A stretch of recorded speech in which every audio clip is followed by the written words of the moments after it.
so apparent to anybody that's paying attention. It is really tragic. But the Justice Department has been able to scare a lot of Republicans, and there are people that were thinking about coming back to Washington and protesting, and they're scared to do that because they read and hear about these people being put in jail who did nothing wrong. Some of them, 18-year-old that gets put in prison and 23 hours a day in solitary, and then after a story came out, and they went to 24-hour lockup. I mean, very, very vindictive, like a third world country, except it's happening in this country. So we are here in Texas at CPAC, and we have a very special guest, Mr. Louie Gohmert, a congressman from Texas. Louie, thank you so much for joining us. Great to be with you, of course. Awesome. Can you please introduce yourself? Well, I'm Louie Gohmert. I am a representative, a servant of the people of East Texas, which is Congressional District number 1. And I'm glad to be here at CPAC. I'm glad you're here at CPAC. Thank you. So the first thing I wanted to discuss with you is the issue of the January 6th protesters/rioters who are still detained to this day. So I was actually really surprised to learn that several dozen of them potentially have been in solitary confinement, some of them since January the 6th. Can you talk a bit about that? Well, they're being treated like third world country political prisoners. Now, some of them were violent, and I would have no problem, sending them to prison. But there are so many that just did very little, and if they were Democrats and were burning down stores, they would already have been out on bail. So the two-tiered justice system is really become so apparent to anybody that's paying attention. It is really tragic. But the Justice Department has been able to scare a lot of Republicans, and there are people that were thinking about coming back to Washington and protesting, and they're scared to do that because they read and hear about these people being put in jail who did nothing wrong. Some of them, 18-year-old that gets put in prison and 23 hours a day in solitary, and then after a story came out, and there's one reporter that's been doing a great job, and Julie reported on them being in 23-hour lockup, and then they went to 24-hour lockup. I mean, very, very vindictive, like a third world country, except it's happening in this country. And of course, with the open border and all the encouragement from the administration, this administration, to come illegally into the U.S., basically we're moving toward third world status.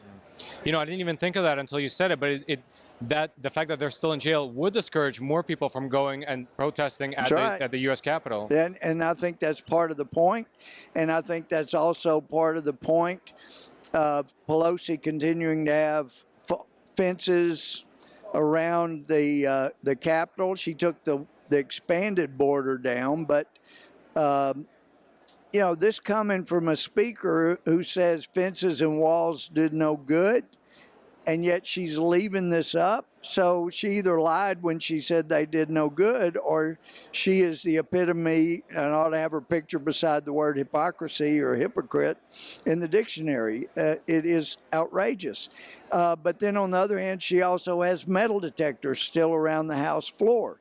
We've had the chief of the Capitol Police, and also another, I believe, the Sergeant at Arms. I didn't hear that, but one of the other members told me that he had admitted what the Capitol Police chief admitted.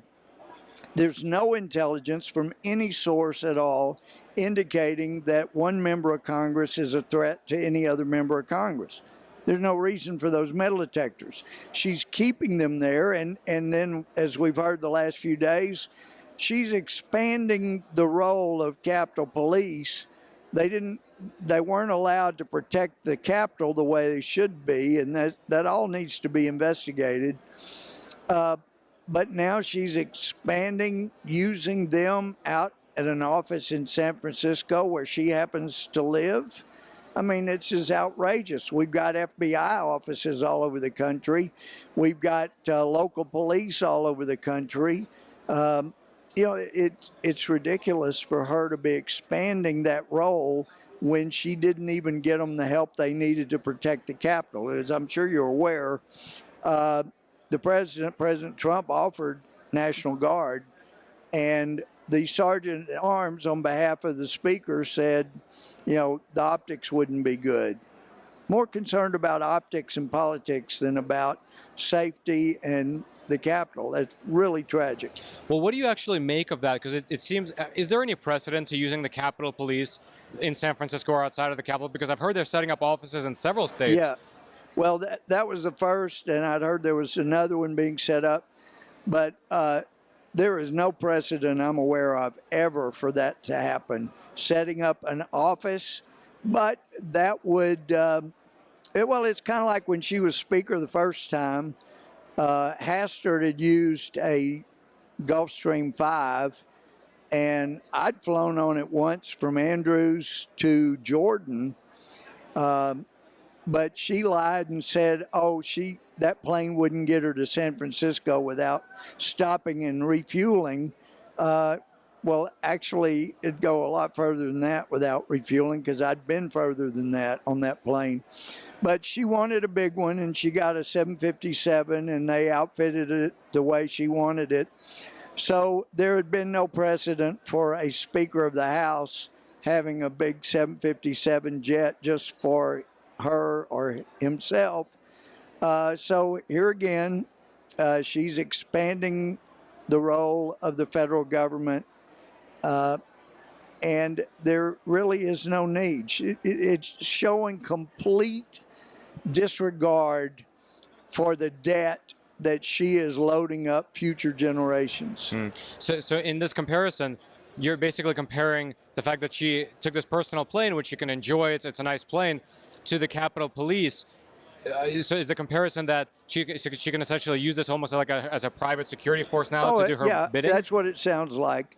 And I can see why she would rather have Capitol Police at an office in San Francisco, because she would be able to command them whatever she wanted them to do. Whereas if she's dealing with local law enforcement or even state law enforcement, she has to make requests. So it's just more of what we expect of high-level Democrats, and that is more and more government, more and more control. But it is an affront to local police that, you know, Democrats talked about defunding, and yet she's going to spend more money on federal police. It's just wrong. Wow. What would you tell people who might be viewing this program, but they've been, let's say, following the mainstream narrative about what happened on January 6th? And so in the comparison you made, that if it was like BLM protesters or someone like that who have been locked up in solitary confinement for months, there would be protests, people on the street. But the people at home, they might be thinking, well, that's different because they were protesting, you know, whatever, peacefully against, you know, Black lives and, you know, police injustice, whereas these were insurrectionists. Some people have even labeled them domestic terrorists. What would you say to these people? Well, anybody that doesn't label the people that looted and killed and burned down stores as domestic terrorists, burned down police station as domestic terrorists. And I realize that the FBI director, who has often been, in my opinion, dishonest, he's been hesitant to do that. But they are domestic terrorists. And so it is, again, more of the two-tiered justice system, one for Republicans and a different one for Democrats. If you destroyed evidence in a federal investigation and you were a Democrat, you were given all kinds of amnesty and never looked at again. But if you didn't do anything wrong, then they would come after you and keep investigating till they found something wrong if you happen to be a friend of President Trump. It is a very, very, very dangerous time in this country right now. And I mean, there were riots in the late 60s and early 70s, but nothing like this. It was not a threat to churches, to our way of life. And I really think if the federal government had said 30 years ago, you're not going to be able to go to church and we're going to shut down your business, that there would have been an uprising back then. But they waited until the Bill Ayers of our country had gotten tenure and taught teachers to teach students that socialism is a good thing, and failed to mention that it's murdered more people than any system of government in the history of man. So, we've got an awful lot of millennials and others that think, socialism sounds like a good idea, not understanding we're moving that direction, and anybody that disagrees could end up in a gulag, otherwise known as a prison. Yeah. So switching gears a little bit, you mentioned President Trump and when you were saying the two-tier system of justice.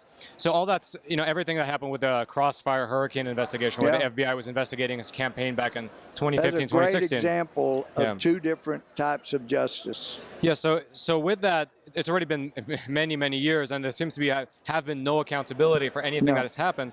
And with seemingly the only person still investigating it is John Durham. But President Trump has come out on multiple occasions and said, "Where is Durham? What is he doing? Where is his report?" Since you're a member of Congress, do you have any insight into what's going on?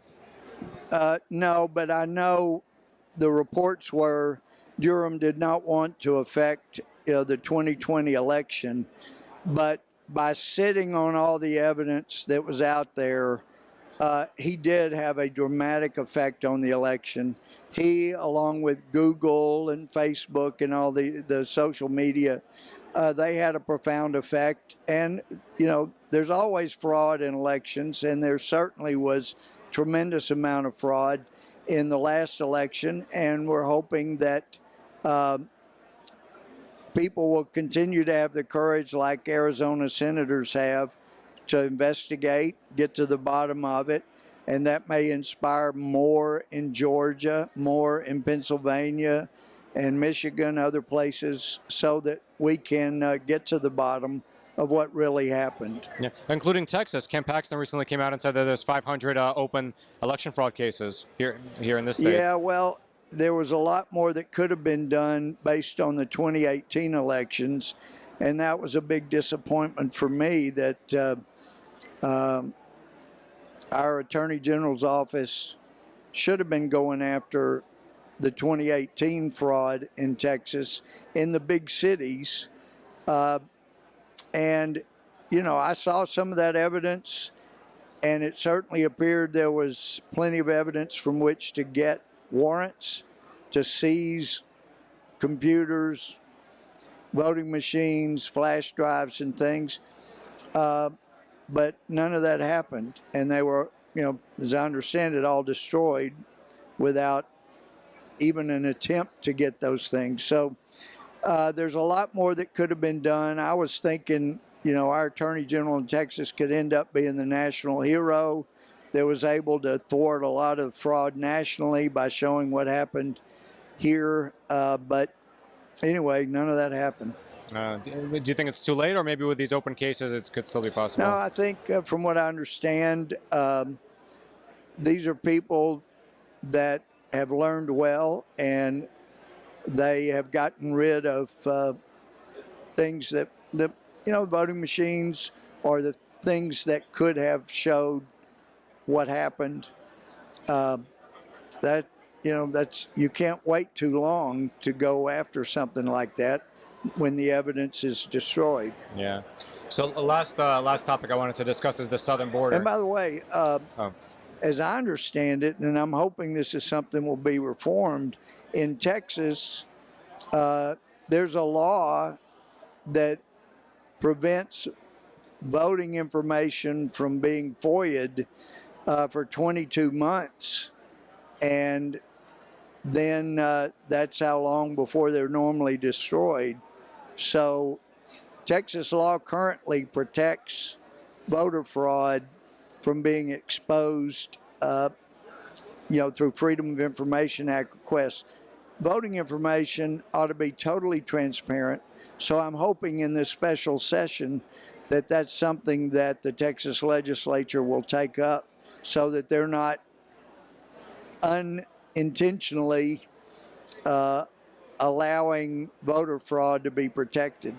Do you feel like there's a bit of complacency there because Texas has historically been a red state, and of course, Trump won? I think there was complacency, but I mean, I've just talked to too many people, even here at CPAC, that understand something more has got to be done. Yeah, it seems like Texas is moving more left. I mean, even Beto O'Rourke, who's a very progressive, very socialist candidate. I mean, he lost, but he got like 48, I think even 49% of the vote. So that's very. I was very surprised to see that. Yeah. So that seems to be we will see. But yeah, I was surprised from what I understood from some exit polling that of course Ted Cruz won in 2018, but a big problem was young people that were born and educated in Texas to think socialism was a good idea. And that's just false teaching, absolutely problematic. And there are people that are trying to get our education system corrected here. Yeah, corrected from that problem. So that people understand, as I mentioned, Marxism, I mean, coming from a guy, Marx, and of course Engels, but this guy couldn't even foresee the rise of labor unions, and he was totally wrong about what occurred in Europe and what occurred here in the United States. So then along comes Gramsci and says, okay, well, workers of the world is not going to work in Western civilization, but maybe if we can divide people by race and classes, then we can get those republics destroyed sufficiently that Marxism could take over. And of course, that appeals to people that are greedy when it comes to power. They have a power lust. They want to be in control. But unfortunately for many of the billionaires in America, they think that by using their money to bring down this republic and create a Marxist system, a socialist system, that they'll be part of that very thin veneer at the top that rules over everybody. And they're just ignorant of history. When Marxism kicks in, first thing they do is take all the money from the mega wealthy and send them either to be killed or to serve in some prison, in Siberia, as they would say in the former Soviet Union. So they don't know that. They think, oh, I'll get to be part of the ruling class, not understanding they're going to be dead meat and their money's going to be gone if that's the system we go to. Yeah, wow. All right, well, last question I wanted to ask you is, how has, in your opinion, the internal workings of Congress, you're in Congress, you're walking around, you have an office there, you probably bump shoulders with other Congress people. How has the feeling there changed over the years? Is it more partisan now? Are people less friendly? Are they less willing to work together? Are people less, even in the elevators and the coffee rooms, are they less likely to talk to each other? There are some on both sides that are always going to be friendly. Even though you have great disagreements politically and over what ought to be done, but I would say the thing that has really changed dramatically, we used to all be able to say, look, we disagree with how to get there, but we all want to get to the same goal. That's not true anymore. The biggest change is you've got people that do not want to preserve a republic. They demonize the republic, and they really and truly want to have a Marxist nation. And there's some good people. They've just been miseducated. Very nice people, been miseducated. They think socialism, Marxism is the answer, but it is devastating. Like I said earlier, more hundreds of millions killed under socialism than any other system of government. that including just one dictator, one king. Nobody has killed as many as the Soviet Union and the Chinese Communist Party. So that's where we're headed if we don't get this turned around. And if 2024 is not a free and fair election and people are not properly educated to where we're going, then we're moving quickly to a day when people like me will be put in jail for speaking up and for being a Christian. You know, that's never happened in American history until recently. You know, Jesus said, they're going to hate you, but they hated me first. Remember that. And I grew up in America where, you know, there were a lot of disputes between denominations or different churches, but nobody was really persecuted for being a Christian. But as others have said, if you're a Christian and you see the rise in anti-Semitism, then that's a warning you're next. If you're a child of Israel and you see Christians being persecuted, they're coming after you next. And we've just not seen that in our country. But boy, the anti-Semitism and the anti-Christian sentiment has grown. I never thought I would see that in Congress. That is now present in Congress. Never used to be. Wow. Well, I hope a lot of the problems will be solved in due time. Well, it's going to take peaceful means of fighting. Dr. King was right about that. You know, and even Bill Ayers figured out all of his, like that, gee, we blowing things up, sit-ins, burning things, all that. It didn't really accomplish anything. But then they went into universities, got tenure, started teaching future teachers who would teach kids. And that has made a big change. So people don't know our history. They don't know how difficult it is to preserve a republic. So if we don't have enough people wake up, we're going to lose it. Wow. Well, Congressman Gohmert, thank you so much for the time. I don't think we're going to lose it, or I would. If I didn't have hope, I wouldn't still be in elected office. Well, you're fighting for it, so that's good. Thanks so much. Thank you.